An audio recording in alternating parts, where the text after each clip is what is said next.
Ustad bizdin жашообуздун оңолушубузга эмет бергенге бул устаттарыбыз сөзсүз себепкер болот.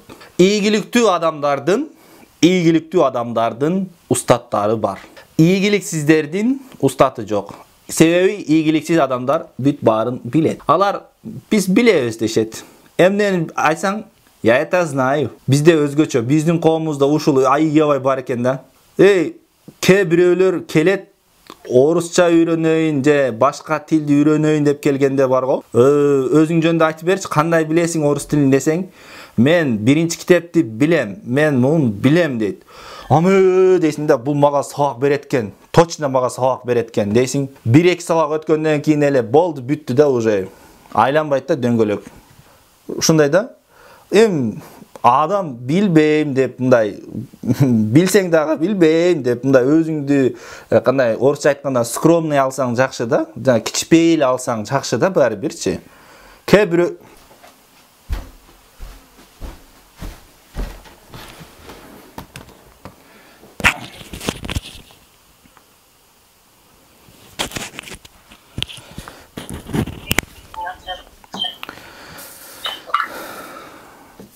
Мына ушундай адам негизи билем дегендик, билем деп айтуу бул жакшы эмес да. Ошон үчүн мындай билген адам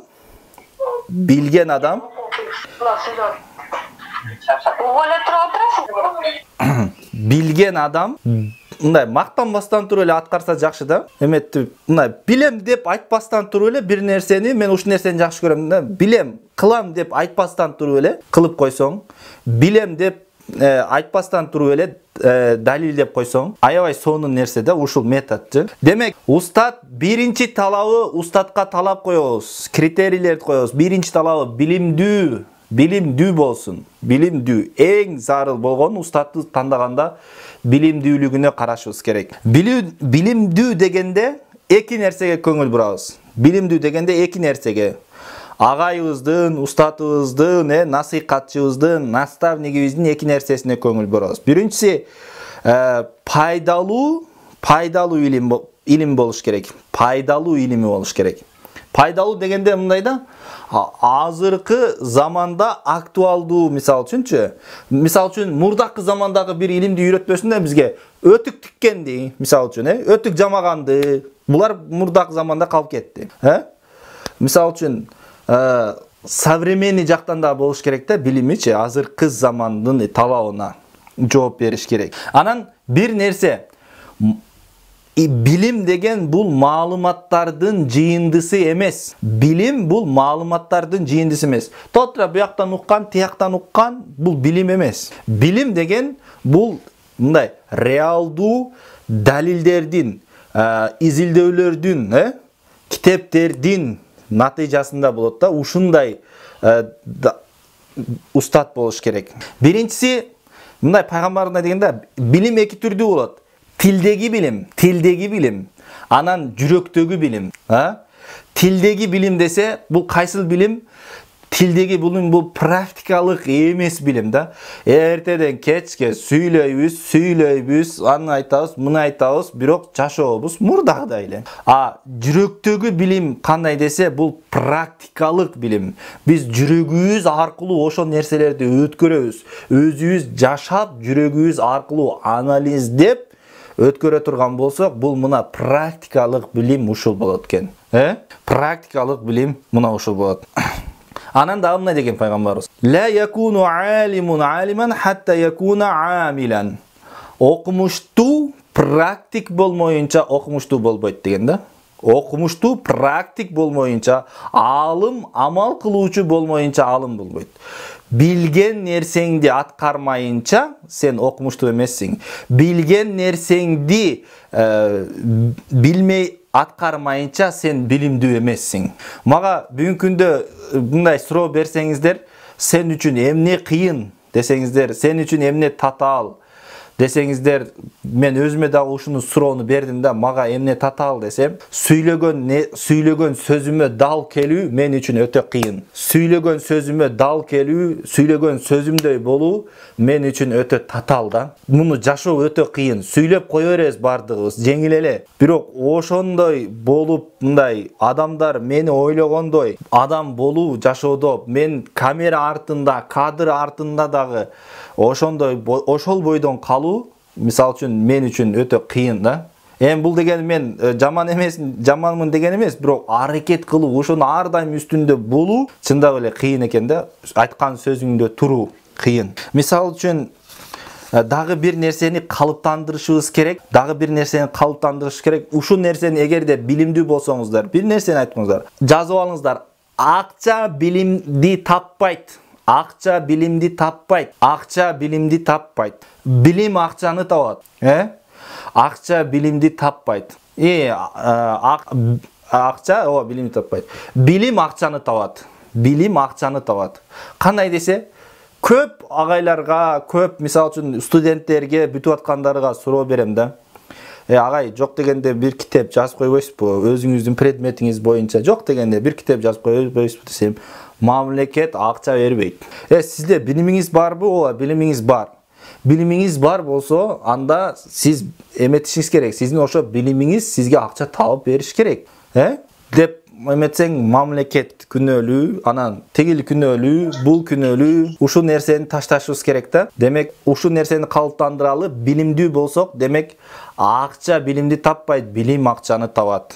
Ушул нерсени эсибизге түйүп алышыбыз керек. Анан дагы бир нерсе, биз мындай кээде мурдагы устаттарыбыздын катасын байкап калабыз да. Мугалимдердин катасын байкап каласың да. Ушундай деңгээлде дагы кээде мындай сен тандаган устат сенден деңгээли анча бийик болуш керек. Сенден акылдуу болуш керек, сенден интеллекти күчтүү болуш керек. Бир жолу ушундай болуп калды. Устат бир сөз келип калды да. Шумун дегенчи. Шумун десе, агай бул эмне десек, бул шумдук деп койду да. Шумдук дейт да, урдуруп атат да мындай. Шумун, шумдук деп коюп атпайбы? Анан бир канча жылдар өттү. Өзүм уже тилди үйрөнгөндөн кийин барып карасам, шумун деген сөз шумдук эмес экен, бале деген экен. Көрсө агайым урдуруп койгон турбайбы деп. Анан дагы бир сөз келип калды, бузак дегенчи, бузак деген сөз. Бул эмне сөз десем, бул бузат дегени деди да. Кыргызча окшоштуруп атат, бузат депчи. Бузак. Кийин карасам, бузак деген ал түкүрүк экен. Словардан карасамчы. Мына көрдүңүздөр, ушундай окшошуп калса эле эметпеш керек да, сразу мындай деп. Мугалим болсок дагы, устат болсок дагы, мен бирөөнү жамандабайм, мен бирөөнү эметпейм. Билбеймин, карап көрөйүн деген сөздөн уялбаш керек. Билбеймин, карап көрөйүн деп. Бирөөнү адаштырган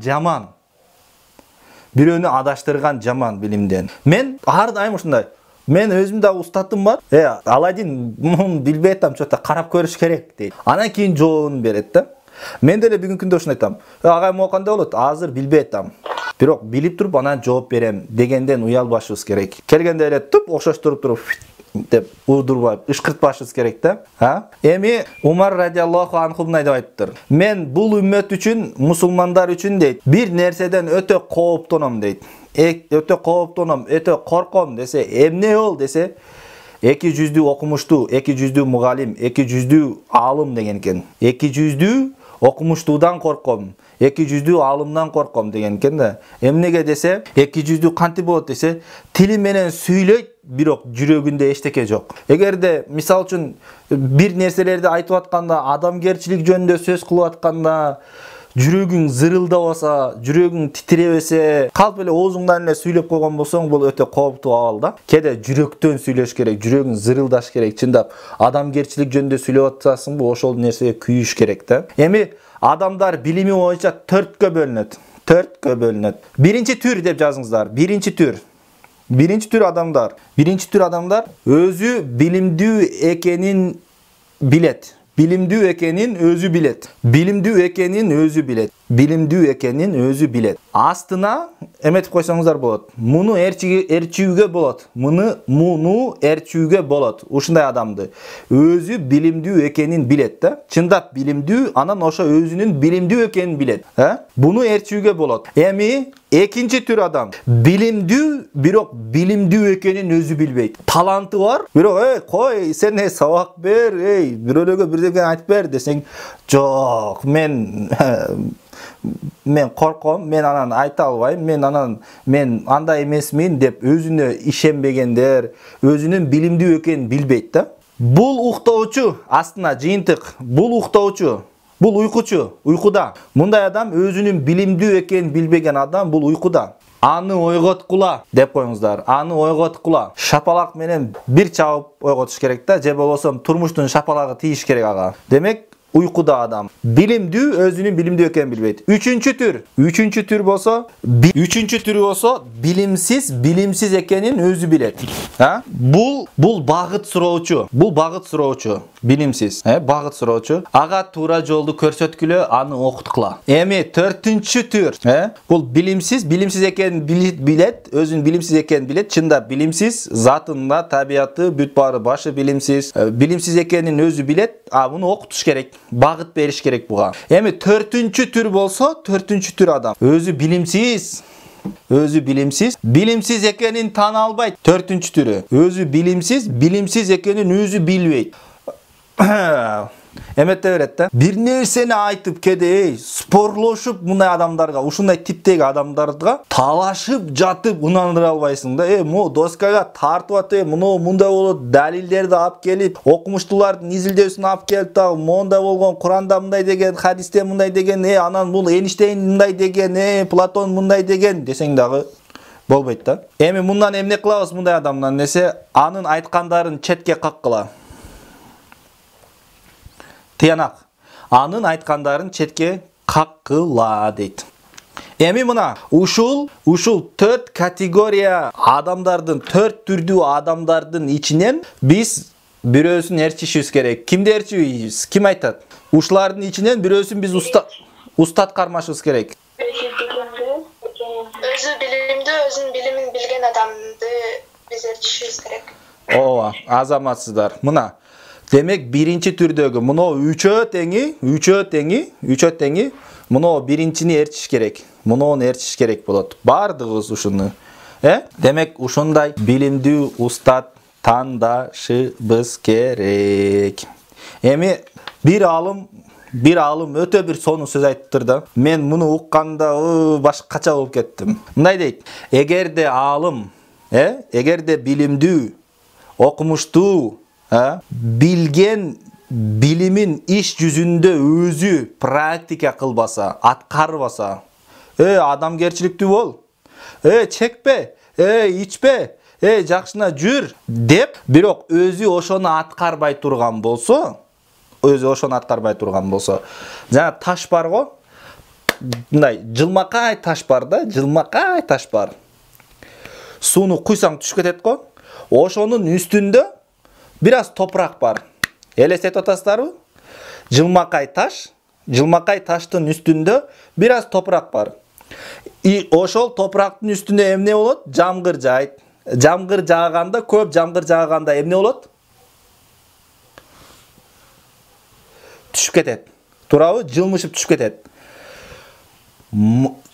Билим өзү сүйлөп, эгерде сүйлөгөндөрүн аткарбай турган болсо, адамдардын жүрөгүнөн ошол таштан топурак жылмышып түшүп кеткендей түшүп кетет дейт. Өзүбүз эмнелерди ошол айткандарыбызды аткарбай турган болсок, анда ата энесизби, арак ичесиз, тамеки чегесиз, бирок балам чекпе. Анын жүрөгүнөн жанагы таштан ылай болуп түшүп кеткендей бардык түшүп кетет. Пайда бербейт. Мугалим болсоң дагы ошондой. Демек, эми пайгамбарыбыз бизге мугалим тандоону үйрөтүп атат. Өтө сонун айткан. Караңыздар, жазып алыңыздар. Мугалим деген силерди 5 нерседен 5 нерсеге 5 nerseden 5 nersege alıp kele turgan adamdardın aldından bilim algıla деп атат. 5 nerseden 5 nersege. Birincisi ушундай sıfatı болуш керек ustattın. Şek kümöndön tereң işenimge alıp gelsin. Şek kümöndön işenimge. Şek kümöndön işenimge alıp gelsin. Şek kümöndön işenimge alıp gelsin. Misal üçün karasaңыздар, bir adamlar бар го şek kümöndön. Adamda жашоосунда суроолор пайда боло баштайт. Суроолор көптөн бери чече албай жүргөн суроолоруңуз болот. Кантип эметсем экен, кимден жооп алсам экен деп жүрсөңүз, анан чыныгы илимдүүгө келсеңиз, чыныгы билимдүүгө келсеңиз, мунун жообу мындай болот десең, деп айтканда шектенген нерсеңизден эмне болуп кетесиз? Мунун чечими бар турбай, вот наконец-то. Сону эле турбайбы, мына наконец-то дейсиз, анан жообун алгандан кийин күмөн кетет сизден. Мына чыныгы жооп деп, анын жообунан эмне кылып каласыз? Канааттанып каласыз да. Биринчиси ушундай болуш керек. Биринчиси мугалим деген, устат деген ушундай болуш керек. Эми экинчиси эл көрсүндөн ыкласка, эл көрсүндөн ак ниеттүүлүккө үйрөтсүн. Эл көрсүндөн ниетке, ак ниеттүүлүккө үйрөтсүн. Эми эл көрсүндөн дегенде мына мисал үчүн, эгерде чындап бизди мугалимдерибиз, Аладдин, эртең чоңойсоң, президенттин көзү үчүн жумуш кылба. Элдин көзү үчүн жумуш кылба.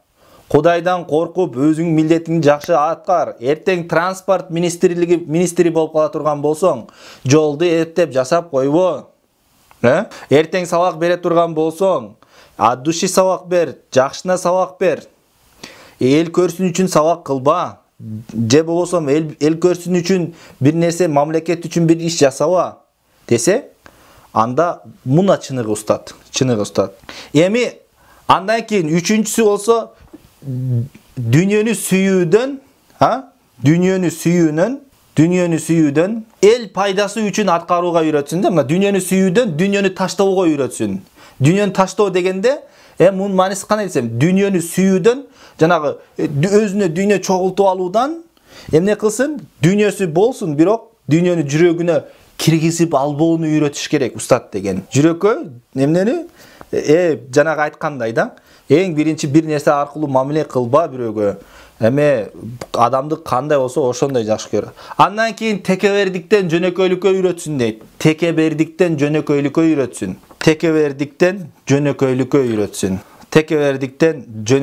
үйрөтсүн. Кой, мындай болбойт. Өзүңдү адамдардан өйдө санаба. Өзүңдү адамдардан төмөн дагы санаба. Ар дайым эл менен бол, ар дайым жер менен бол. Эл менен сен бийиксиң, элден чыксаң кийиксиң деген сыяктуу эмелерди үйрөтүш керек да. Мына эл текебердиктен жөнөкөйлүккө үйрөтсүн. Андан кийин душмандыктан туугандыкка үйрөтсүн дейт. Билимдүү болгондо, Демек мына ушул 5 нерсени бизге устат тандоодо пайгамбарыбыз айтып берди. Эми биз жалпы корутунду чыгарабыз, вывод, корутунду чыгарабыз. Биринчиси билими практикалык болсун, экинчиси пайдалуу болсун. Пайдалуу. Сиз бизге материалдык жактан же моралдык жактан пайда алып келиш керек. Практикалык билим, экинчиси билими, биринчи практикалык билим болсун, материалдык жактан же моралдык жактан бизге пайда алып келсин. Үчүнчүсү дагы бир нерсе, билими жаңы болсун. Билими жаңы. Бүгүнкү күндө биз ар бирибиз жаңыланууга муктажбыз. Жаңыланбаган эч нерсе калган жок. Мындайча айтканда, нерселерден, буюмдардан, бирок жаңыланбаган бир гана адамдар калдык. Ой жүгүртүүбүз жаңыланыш керек. Ой жүгүртүүбүз артта эмес, алдында болуш керек. Вперед ойлонушубуз керек, жаңылануудан. Мисал үчүн бүгүн карап көрсөңүздөр, WhatsApp'ка бир жумадан кийин кирсеңиздер, же бир айдан кийин кирсеңиздер, Обновите, пожалуйста дейді. Жаңылап алыңыз дейді. Facebook'a кірсеңіз Facebook тіркемесі жаңыланады. Эми андан кийин Instagram'га кирсеңиздер Instagram'дын настройкалары жаңыланат. Эмне үчүн жаңыланат? Жаңыланбаган нерсе адамга пайдасыз болуп калат. Эми көрөсүздөрбү азыр? Союз доорундагы башка чапма телевизорларды көрөсүздөрбү азыр? Көрбөйт адамдар. Же мурдагындай үтүк иштетебизби? Кылыч эметип алып.